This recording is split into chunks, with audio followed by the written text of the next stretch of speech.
friends, I am here today to talk all about something called Doctor Day or Surgery Day in your upper elementary classroom.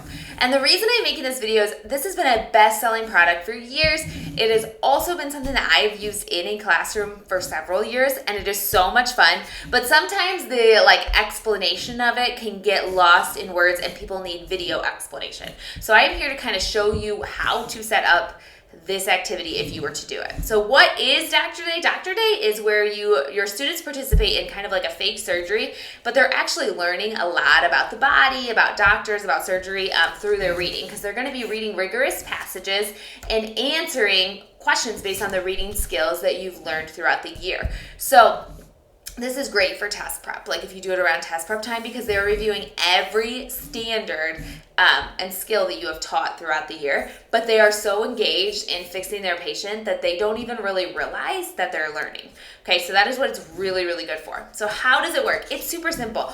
All you have to have for this to go off is the product and the operation game. Okay, like the operation, like where you play with a kid when you were a kid. The way that I get the operation game is I just shoot it out to parents. Does anybody have one or two operation games that we can borrow? And then I borrow one for the day and send it back home. You could also obviously buy your own if you would want to do that. So how this works, I'm going to show you really quick how you would set this up. So you're going to have three things going on here. You're going to have x-rays, and you will have a good x-ray of a foot and a bad x-ray of a foot. And you'll have that for each of the body parts that the students will be participating in. You print off these x-rays and you put them in a manila folder and write foot x-rays on that folder. Okay, if I'm gonna have 6 groups of kids, I want 6 x-rays printed off. If I have 24 groups, I'm gonna do 24 x-rays, which would be kind of crazy. If you have 24, I would suggest printing these 1 to 2 pages and cutting them in half to not waste so much ink, because you could do that. You could even print them in 4 sizes or things like that. So these would go in your manila envelopes. You're going to put your x-rays in your manila envelopes. Then you need to print off one set of passage. I would say for the whole class, I tape these around the room and the kids move around the room while they are figuring it out. Then you also will have the diagnose the patient. This is the packet that the kids will write their answers on. You can do this. I made this for people that want that. I just use scrap paper. So my kids would write their answers on scrap paper and bring it to me. By the end of the year, we had a lot of scrap paper that needed to be used, so this was perfect for that. But if you don't want to use scrap paper, I made a booklet so your kids could actually write their answers inside the booklet. So now what you do is you're going to group your kids however you want to group your kids. Some people do it where every kid's working on their own. I always did it in groups of 4 kids. Then each kid gets a patient, okay? Or each group of kids get a patient. So my patient is Emily Clean. Her synopsis is she came in complaining of pain. She states that she has pain all over her body, and doctors have ordered all the major tests, okay? So now they're going to go through each test. So how this works is they read the passage. Let's go through. We're going to look at the foot first. We read the passage of the foot and we answer the question to go with it. If our answer is correct, we get to go to the operation thing and we click and we use our little tool to get the foot out of there. If we hit the edge, that means we made a mistake, so we have to do an incident report. All the incident report is another question about the passage they already read, okay? So they'll go back to the question and they answer another question.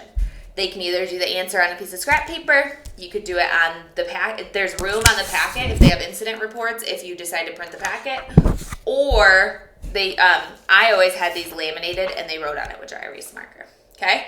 Then if they get the question right again, they get to try again for the foot, okay? If they hit the side again, there's up to 4 incident reports, 4 extra questions that they could answer.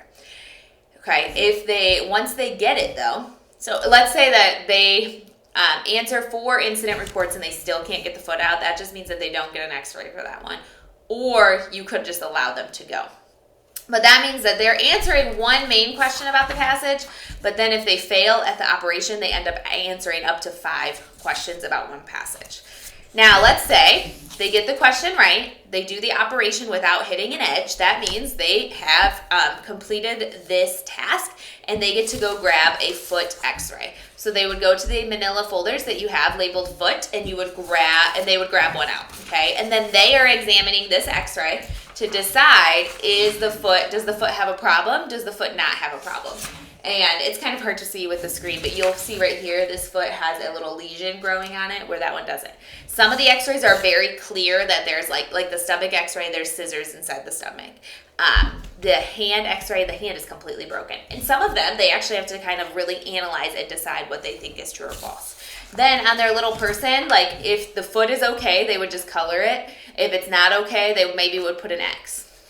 So they're gonna go through this, like there's one for the tibia, one for all the different body parts that work on different skills. So you'll see like main idea, theme, context clues, all those different skills throughout the day.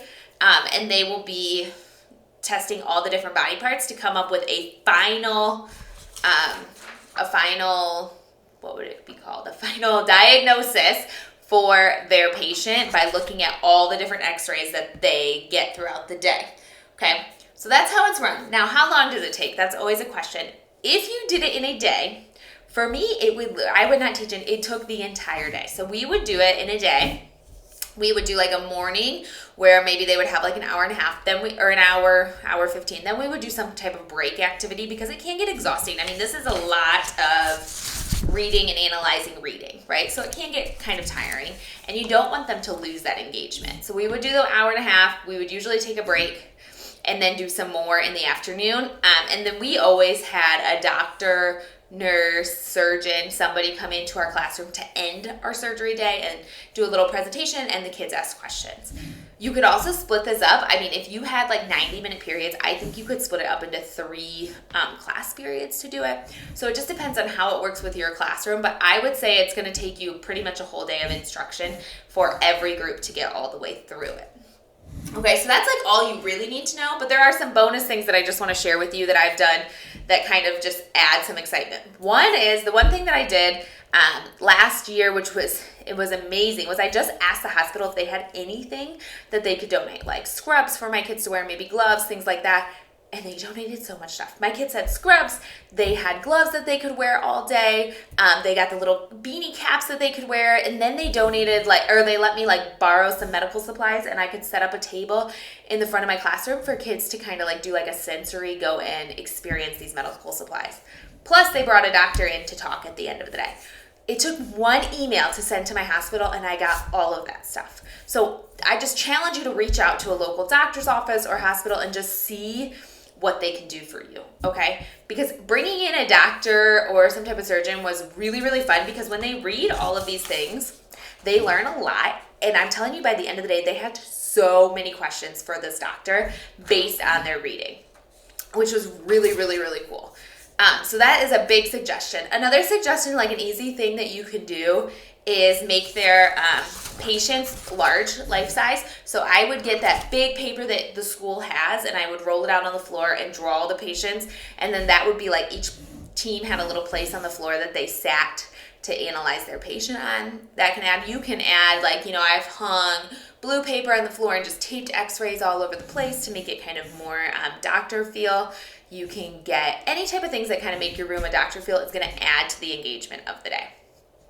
But highly suggest hitting up your local doctor's office, your local hospital or something like that, because you would be amazed at what they will bring forth for you.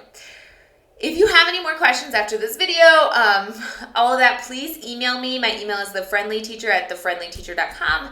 This is a product that is near and dear to my heart because I love it so much, and it's so much fun, and the kids learn so much. So any questions, let me know there. There's also a blog post if you want to read more about it and see pictures of things that I have done previously. All right, thank you guys so much.